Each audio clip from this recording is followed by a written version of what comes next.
Welcome, age of vintage society.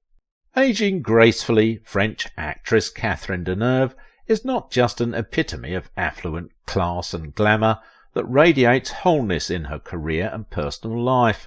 She is one lady who rejected norms and created one for herself. It's not surprising, however, that she excelled her way and lived a free lifestyle that earned her a grandma status from kids born unconventionally, and that is just an aspect of this charming lady and her on-screen fame. Why Catherine Deneuve refused to be conquered by men. I want you to know, my viewers, how much I appreciate you. Without your support, these videos wouldn't be possible. Thank you for those who hit the thanks button and for the Patreons. Interesting, controversial, attractive and philosophical. The few words that could best represent the highly energetic career and personal life of a rare screen sensation and charismatic Catherine Deneuve. She blazed the trail for others to follow. I do not see any sense in marriage because there are divorces. That could not have come from any other person than Catherine Deneuve, the lady that describes herself as a non-conformist. Just before you take her to mindful trial, Deneuve has been in and out of marriage, so she knows what she is talking about. When you hear her talk about marital union as a trap, it may not be the type of trap fishermen use to harvest fish from the ocean. It's surely something more philosophical that society needs to ponder. Catherine Deneuve, who is presently celebrated as one of the best European actresses, did not achieve her status through mediocrity. It's a hard-won battle she waged with her stunning look that seemed to humble the men that encountered her. Several years down, very little has changed about this French beauty apart from aging, which admirers say seems to favour her. Significantly, Deneuve is presently a happy grandmother from the kids she had from outside marriage. You can understand where she is coming from.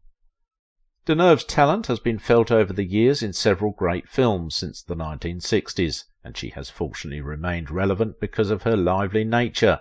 The last time I checked, her name rang loud in The Umbrellas of Cherbourg, a 1964 movie, a passionate musical with the theme of a couple trying to fix the complications in their love life.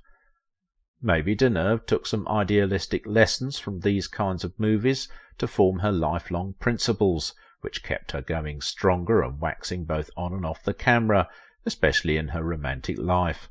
It made her an exceptional persona among related female actresses. But like many Hollywood talents, Deneuve also kept secret some of her private life.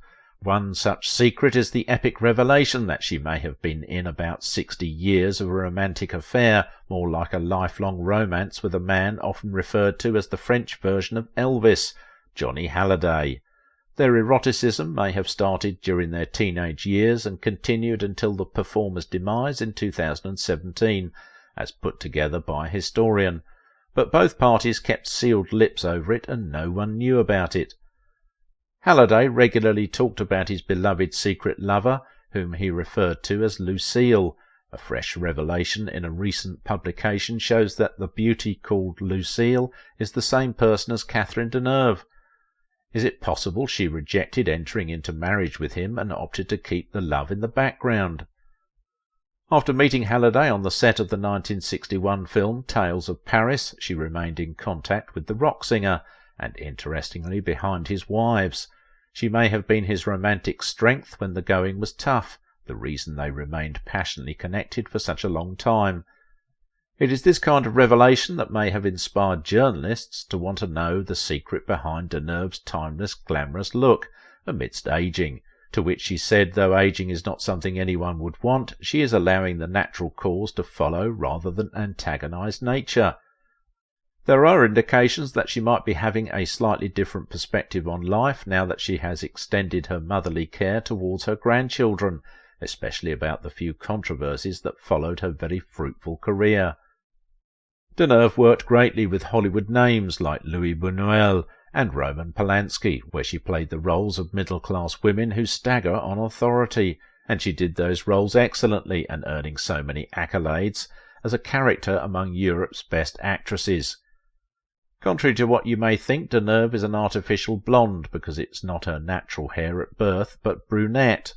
Credited for that unique change is director Roger Vadim, who insisted in 1963 that the then 20-year-old beauty needed a dye to blonde her hair for the role of the virtuous Justine in Vice and Virtue. Roger thought that the blonde hair would make her appear more innocent, and that movie became her earliest remarkable movie outing. Deneuve became a mother twice, and her two children, Christian Vadim, born with Roger Vadim, and Chiara Mastroianni, with actor Marcello Mastroianni, though she did not marry any of the men, with several rumours insinuating that she outrightly refused to go into marriage. The one marriage she entered with British photographer David Bailey ended in divorce. Deneuve is a symbol of an independent lady who is not worried about popular opinion and the like. Someone once said she ran her show her way. The opinion is not far from the truth, because she also hinted at this when she said, "My lifestyle was different. I didn't care. I am not a conformist, despite how I look." Paris-born Catherine Fabienne d'Orléac took the career name Catherine Deneuve as she joined entertainment. Her first film was released in 1957 when she was 13, but the filming took place a year earlier at age 12. As a young movie starlet, Deneuve continued to shine until she had a breakthrough to prominence in Jacques Demy's The Umbrellas of Cherbourg. Her attraction captivated the famous Polanski, who cast her in 1965's Repulsion. The fame soared with Best Actress Oscar for Indochine and a well-deserved Volpi Cup for Best Actress at the Venice Film Festival 1998 for Place Vendôme, just to mention. Most times when we hear about great exploits by great women like Deneuve, we often wonder how they began and the kind of life they lived as a teenager. For this great lady, it seems she had an early start in a lot of things, including teenage romance. Perhaps you can grab a copy of French stage actor Gilles Lotte's memoir and learn how young Deneuve began an affair with Hallyday as a teenager in 1961. Data available shows that she started smoking in 1960 when she was just 16. She was so engrossed in it that she could go up to 3 packs daily. That should give us an idea of the kind of independence she enjoyed as a young teenage beauty. Quoting Hallyday, Gilles wrote that he once said, "Catherine remains the great and beautiful love of the 18-year-old me," and added that the tenderness and friendship they shared never ceased. Hallyday is portrayed as a mighty philanderer who, despite marrying his 4th wife at the time, did not hesitate to cut corners with beautiful Deneuve, and his wife Laetitia Boudot did not see it as a crime because she allegedly may have been used to his womanizing. Deneuve kept her emotion under wraps but kept enjoying the clandestine love. No wonder the writer described the bonding as a passion living in hiding, insinuating that she has what other women don't have. So funny that Hallyday even gave her a pseudo, Lady Lucille, to completely keep her anonymous, but wished that the story is told some day when the time is right. Of course, when he is no more, which is why we are reading the story at this time. He equally had a track for her. Recall Halliday's 1964 hit titled Lady Lucille, after which he told fans that he was inspired by his secret lover Lucille. The famous Hallyday, who ruled the French music scene at the time, selling over 110 million copies of his songs worldwide, did not stop talking about his precious Lucille.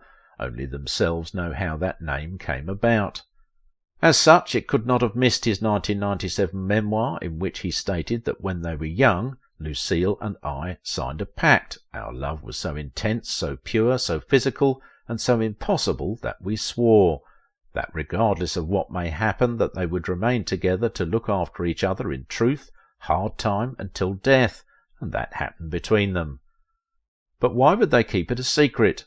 Hallyday had a very lively career in French territory, had a lot of friends, and was supported at shows by Jimi Hendrix and Rolling Stones artists, who became close friends, yet he never revealed the identity of the enigmatic Lucille. Maybe that is something I need to find out soon, and for sure you will be the first to know about that when I do. One of the notable clues is that Deneuve was regularly spotted with Hallyday when he was alive, but she would not give a hint or even talk about the specifics of their close relationship. Their feeling was mutual. They kept faith in each other and secretly fulfilled their emotional obligation till death separated them, And interestingly, Deneuve was among the who's from the entertainment industry that graced Halliday's funeral in Paris, and was said to have autographed well-adorned flowers with the name Lady L on his tombstone in St. Barths. Catherine Deneuve didn't think marriage was desirable. She built her fame around being an autonomous lady. After testing the water in her marriage with Bailey, she formed her opinion about the institution. Even though as a couple in the 1960s the duo was adored by fans as a very beautiful and happy couple, little did they know that it was only a matter of time. And in 1972 it ceremoniously ended in divorce, after staying, or should I say enduring, about 7 years.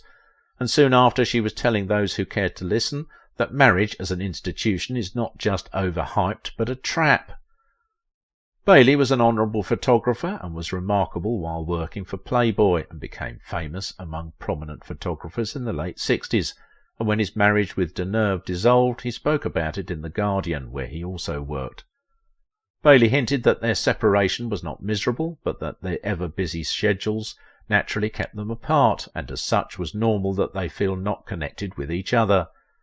At the time Bailey worked in London, while Deneuve was running her shows in Paris, so fans came to terms with their excuses. I'm not sure I have the right word to describe Deneuve's reaction after the divorce, as Bailey hinted. He said that Deneuve had put a call to him saying, "Oh Bailey, it's great." He said he wanted to know what's great, and she told him that, "We got divorced today."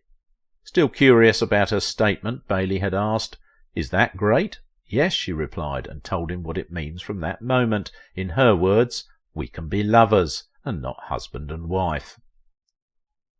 Critics say another salient reason that could have facilitated their divorce was the language barrier, because it seemed Bailey never understood French. The two communicated only in English, which they said became some kind of boring for the young French lady. After that separation, Deneuve consolidated her life as a free woman and proved to her fans that she could be what she wanted to be in life, regardless of her marital status. Although there were rumours that Deneuve spent the rest of her life struggling to be respected as a woman, whether single or not, and was said to have experienced sadness over that. But that seemed not to be the case, because not only is she a happy mother of 2 kids, I learned she turned down proposals from the father of her kid. After separating from Bailey, Deneuve began an affair with actor Marcello Mastroianni, the famous philanderer, and had a daughter for him, Chiara, in 1972. Although the time of their meeting was not the best of times for them. Catherine separated from a brief affair with director Francois Truffaut, while Marcello had just been dumped by actress Faye Dunaway, so both were in their reflective mood. The moment Marcello tasted Deneuve's love, he was lost in the wilderness. Not even his legal wife Flora could bring him back to his senses. As a writer puts it, he lived a sinful life with the likes of Deneuve and others for many years, while his wife remained faithful. That affair began after they met on the set of It Only Happens to Others, and changed a lot of things about Mastroianni's life. In contrast with the title of the film, Mastroianni never knew that it would happen to him and not others when he commenced a romantic fling with her. He thought that it was business as usual, based on his seduction experience with women. But not Deneuve. She is a different kind of woman, he soon discovered, and fell in love deeply like a youngster. The stunning Frenchwoman appeared unfriendly in their movie, but behind the scene their passion ranted and raved as they began a secret love life, body and soul, that would result in an out-of-wedlock child a year later, whom Mastroianni grew to cherish so much, just as he loved Deneuve. Observers said the love he showed to Chiara surpassed that of his first child. This can only be something from mother-to-child affection. Remarkably, Mastroianni over and over offered a marriage proposal to Deneuve, but she firmly declined an official marriage. He thought he could get her to say yes so he can divorce his wife and marry her, but she would not. Mastroianni still went ahead divorcing Flora, so Deneuve would know that he was in for a serious business. But this French beauty was enjoying her independence and wouldn't want to be conquered by an Italian heartthrob. Despite her rejection, Mastroianni would not hesitate to go anywhere in the world just to see his daughter Chiara. With choice gifts and pecks, he would take mother and daughter to movies and be happy to see her grow so beautifully. Recently, Chiara, who is now an actress, said her father cried the first time he noticed her on screen. At this time, Catherine Deneuve is aging gracefully, spending her time caring for her grandchildren, the one lady that has continued to inspire generations with her uniqueness. Women have always been cunning to succeed. Did Sylvia Sidney use her tool to win roles? Let's watch this video and find out.